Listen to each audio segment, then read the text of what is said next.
अस्सलाम वालेकुम नाज़रीन, आप यूट्यूब चैनल देख रहे हैं। मैं इमरान खान हूँ। एक चीज और है कि ईरान अपने मुतालबात में मुस्तकिल है। यानी पहले दिन ईरान ने जो मुतालबात किए वो आज भी वही मुतालबात है कि आप नए हुर्मुज़ को हम नए तरीके से कंट्रोल करेंगे, हमारे ऊपर पाबंदियां खत्म की जाए, हमारा हक हमें वापस दिया जाए, जो उनके एहसास हैं उनको वापस दिया जाए, हमारे नुकसान का अदाला किया जाए और आइंदा इस बात की एक पक्की गारंटी दी जाए कि दोबारा ईरान के साथ जंग शुरू नहीं की जाएगी। वो जो मुतालबात ईरान के पहले दिन से है, लगभग वही मुतालबात अभी भी है। दूसरी जानिब अमेरिका के मुतालबात तब्दील होते रहते हैं क्योंकि उन्हें फेस सेविंग नहीं मिल रही।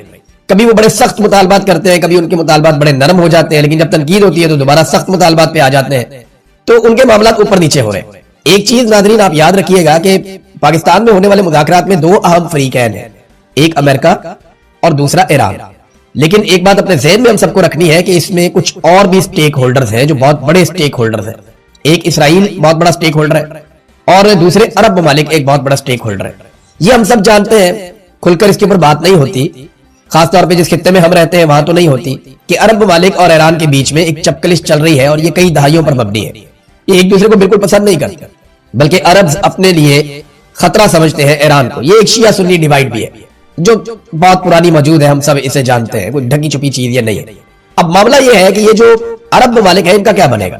देखिए, अरब ममालिक के तीन बड़े कंसर्न हो सकते हैं इस सारी लड़ाई में। इसराइल के भी इसी किस्म के कंसर्न हो सकते हैं। ईरान अगर एक एटमी कुव्वत बन भी जाता है तो क्या वो किसी अरब मुल्क के ऊपर एटम बम मारेगा? कभी नहीं मारेगा, और कभी किसी मुसलमान मुल्क पे एटम बम नहीं मार पाएगा। ये बात अरब ममालिक जानते हैं, अच्छे से जानते हैं। ईरान अगर कभी एटमी मुल्क बना तो इससे सबसे बड़ा खतरा इसराइल को रहेगा।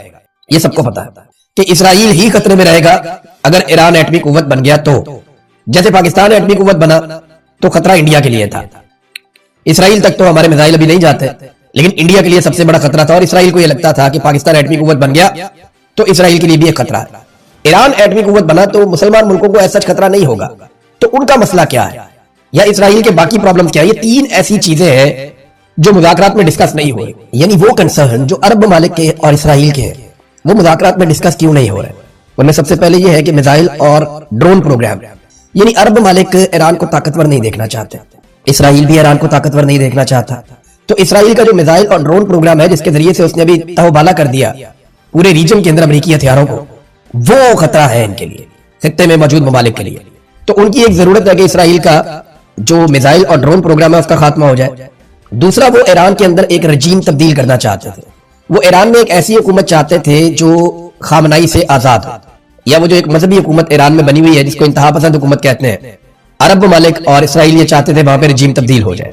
तीसरा, ईरान कुछ प्रॉक्सीज को सपोर्ट करता है अरब ममालिक और इसराइल के मुताबिक, जिनमें हिजबुल्लाह है, हमास है, हौसी है और दीगर कुछ ग्रुप हैं जिन्हें ईरान सपोर्ट करता है इस रीजन में। अरब ममालिक ये चाहते हैं कि ईरान वो सपोर्ट भी खत्म कर दे और वो सपोर्ट ना कर पाए।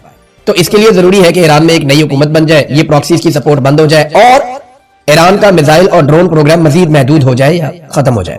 ये चीजें तो टेबल पे ही नहीं है। टेबल पे तो मेन चीजें दो है अमेरिका की जानिब से। एक, आपने हुर्मुज़ इसको खोल दो, वो तो पहले ही खुली थी, तो फिर बंद क्यों करवाई थी? लड़ाई करके बंद करवा दी, आप कह रहे हैं खोलो।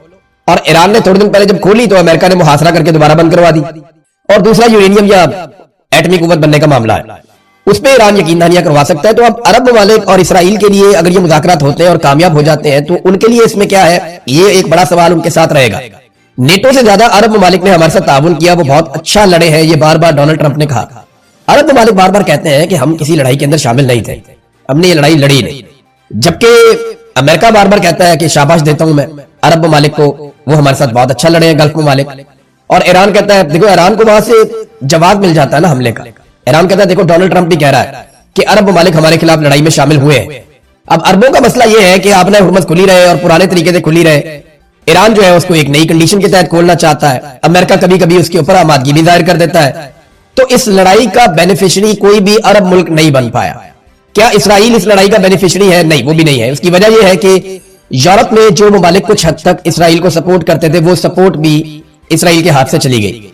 और अगर इस लड़ाई का सबसे बड़ा लूजर देखा जाए, जिसको सबसे बड़ा नुकसान हुआ है, वो डोनाल्ड ट्रंप और उसकी रिपब्लिकन गवर्नमेंट है अमेरिका में। उनके खिलाफ लोगों का रद्द-ए-अमल इतना ज्यादा हो गया कि आज 63% अमरीकी नए सर्वे के मुताबिक उनके खिलाफ है। ईरान ने बड़ी रेजिलियंस शो की है।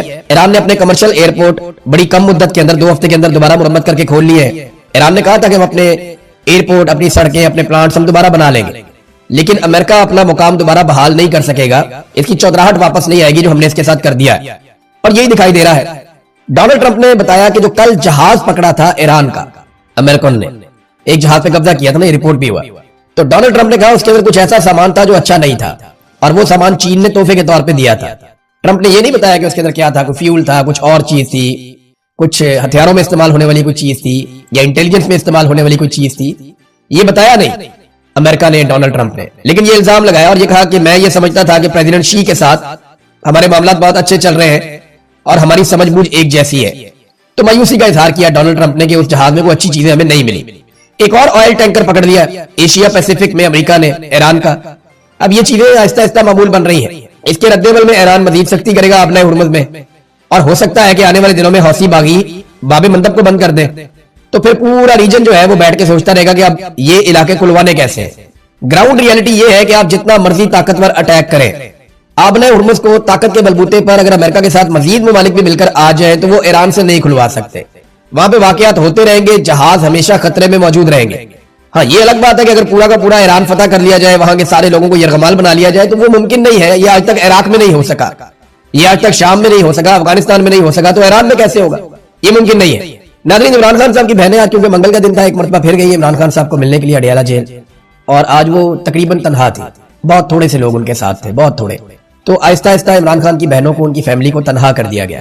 इमरान खान साहब पहले ही कहते तन्हाई में, और पाकिस्तान तहरीक इंसाफ के कुछ लोगों ने इमरान खान साहब की बहनों पर तनकीद करते हुए उनको मजीद तन्हाई का शिकार कर दिया। इमरान खान की बहन से जब सवाल पूछा गया कि सुहेल अफरीदी के कारकुन कहते हैं कि लायामल दो, सुहेल अफरीदी कहते हैं कि इख्तियार मेरे पास नहीं है, आप किसकी तरफ देख रही हैं? उन्होंने कहा हम बहनें अपनी तरफ ही देख रही हैं। हम पार्टी से दबाव बढ़ाने का कहते हैं, रिक्वेस्ट करते हैं कि प्रेशर डालें तो ये गुस्सा कर जाते हैं। हमें कहते हैं कि आप मुदाखलत कर रही हैं। हम इनसे क्या मांग रहे हैं? सिर्फ दबाव डालने का ही तो कह रहे हैं। हम बहनें आती रहेंगी, हम पर हर किस्म का तशद्दुद इस्तेमाल कर लिया। हमने तो तहरीक इंसाफ की तंजीमी ओहदेदारान को यहाँ बुलाया हुआ है कि हमारी मदद करें। वर्कर्स को तो पकड़ कर ले जाते हैं यहाँ से जब वो आते हैं।